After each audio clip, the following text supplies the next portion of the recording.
ओम शांति। आज प्यारे बाबा ने हम बच्चों को इस ज्ञान मार्ग की ऊंची मंजिल सुनाई है। ज्ञान मार्ग ही अपने आप में बहुत ऊंचा है। जितने भी दुनिया में मार्ग हैं, चाहे भक्ति मार्ग है, चाहे वैरागी मार्ग है, या अन्य कई आजकल तो बहुत रास्ते, परंतु सबसे ऊंचा है ज्ञान मार्ग। भले वो शास्त्रों को भी ज्ञान मार्ग कहते हैं, परंतु जो ज्ञान का सागर स्वयं भगवान आकर जिस मार्ग पर चलाता है और उसके चलने के लिए नॉलेज देता है, वही ज्ञान मार्ग है। और उसकी ऊंची मंजिल कौन सी है? जिसके लिए बहुत पुरुषार्थ करना बड़ा जरूरी है, और वो बड़ा सूक्ष्म पुरुषार्थ है, इसलिए उसको बाबा ऊंची मंजिल कहते हैं। तो आज प्यारे बाबा ने कहा है कि सबसे ऊंची मंजिल है ममत्व निकालना। इसलिए गीता ज्ञान का भी सारा सार लास्ट में कौन सा है? नष्टो मोह, ममत्व निकल जाए। अब वो ममत्व कहां से निकले? ऐसे नहीं एक से निकले दूसरे में पड़ जाए, फिर क्या फायदा? कहीं भी नहीं हो, क्योंकि नहीं तो वही ही सताएगा, वही ही खींचेगा अपनी तरफ। इसलिए बाबा कहते हैं सबसे पहले तो अपने देह से ममत्व निकालो। मित्र संबंधियों से ममत्व निकलना चाहिए, ये तो सभी कहते हैं, पर निकलता नहीं। इसलिए जो नष्टो मोह की बात है वो सिर्फ देह के संबंधियों तक सीमित नहीं है, और उसका भी जो फाउंडेशन है, आधार है या कारण है, वो देह भान है। बाबा कितना अच्छी तरह हम बच्चों को समझाता है, ताकि विधि से और बच्चों को मुश्किल भी ना लगे, ममत्व निकलता जाए। तो बाबा इसलिए सबसे सहज विधि हम बच्चों को सुनाते हैं कि देह के भान से न्यारे बनो, देही अभिमानी बनो।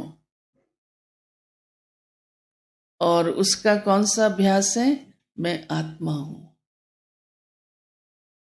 जरूरी नहीं है कि सभी का मित्र संबंधियों में ही होता है। आजकल तो बल्कि देखने में ये आ रहा है कि मित्र संबंधियों से धोखा खाते खाते वैसे ही मन सबके कड़वे हो चुके हैं। परंतु अब देह तो अपनी है ना, ये बहुत खींचती है, क्योंकि देह भान के भी बहुत रूप है, बहुत रूप है। देह का भान तो किसी भी रूप से आ सकता है। मैं ये हूं, मैं ये हूं, मैं ये हूं, कितने रूप हैं। हमारा एक चित्र बना हुआ था, सभी विकारों की जड़ देह अभिमान, और वो देह अभिमान के रूप, मैं पुत्रवान हूं, मैं धनवान हूं, मैं रूपवान हूं। कितने हैं, कितने हैं, कितने हैं। उल्टा नशा चढ़ा रहता है। और बाबा तो और भी सूक्ष्म सुनाता है, मैं बुद्धिवान हूं, मैं गुणवान हूं। तो बाबा हम बच्चों को जड़ से ठीक करता है। कोई भी काम जब तक जड़ से ठीक नहीं हुआ तो अन्य बातों से कैसे मोह निकलेगा? राइट है ना ये बात? तो बाबा कहते हैं बच्चे, ये देह के भान को भूलो। भले देह साथ है, कर्म भी इस देह से ही करना है।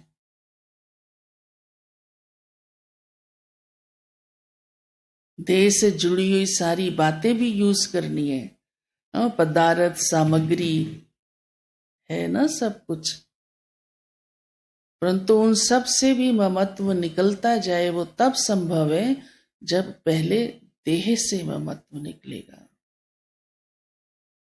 और ब्रह्मा बाबा ने सबसे पहले यही पुरुषार्थ किया।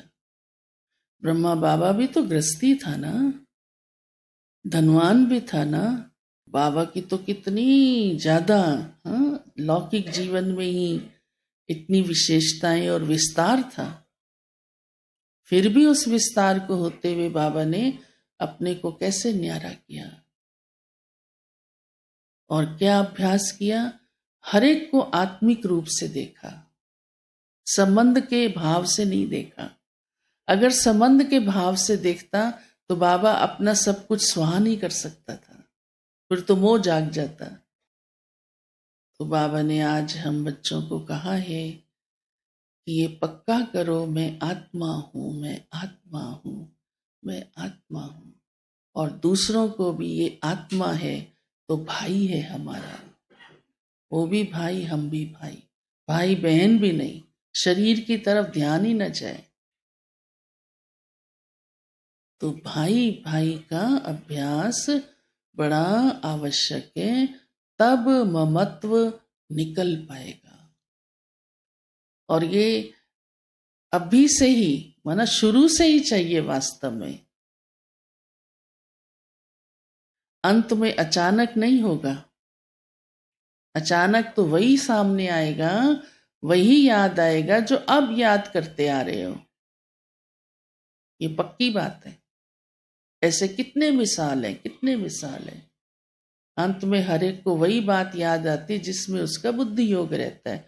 देह में रहता है तो देह याद आती है, पैसे में रहता है तो पैसा याद आता है, संबंधियों में रहता है तो संबंधी याद आते हैं, पदार्थ में होता है तो पदार्थ याद आता है। तो हमें हर एक को अपने आप से पूछना है, अपनी रियलाइजेशन करनी है, मेरी बुद्धि कहाँ कहाँ जाती है। बस खुद को चेक करना है। हर एक खुद को ज्यादा समझ सकता है ना। दूसरा कहे भी तो कहेंगे मेरे में क्या, तेरे में फलाना है। फिर अब तो ये भी दोष निकालना सबको आसान हो गया, परंतु ये पता नहीं ये दोष भी मेरा ही दोष है। दोष निकालना भी दोष है। मेरे अंदर ये दोष है तब तो मैं दोष निकाल रही हूं।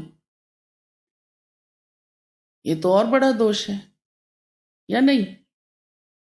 क्योंकि वो तो सब जगह काम करेगा। उसका तो एक ही है, चलो जो भी सुनाया ऐसी है। लेकिन आपका तो इतना बड़ा हो गया जो सबका देखना शुरू कर दिया। तो बाबा इसलिए कहते हैं अपनी चेकिंग खुद करो। बस अपनी देखो, खुद को देखो। आज बाबा ने बहुत आत्मा का अभ्यास चाहिए, इस पर हम बच्चों का ध्यान खिंचवाया है। साथ साथ बाबा कहते वैराग हो। वैराग होगा तो कहीं आकर्षण नहीं होगा। फिर बाबा ने कहा अपना सब कुछ सफल करो। अगर सचमुच वैराग आ गया है तो गांठे बांध के रखेंगे अपने पास। सफल करो, सेवा में तन मन धन से भाग्य बनाओ, जन्म जन्मांतर का खाता अपना जमा करो। और वो अभी का ही टाइम है, संगम का ही टाइम है, और कोई टाइम ना होगा ना था।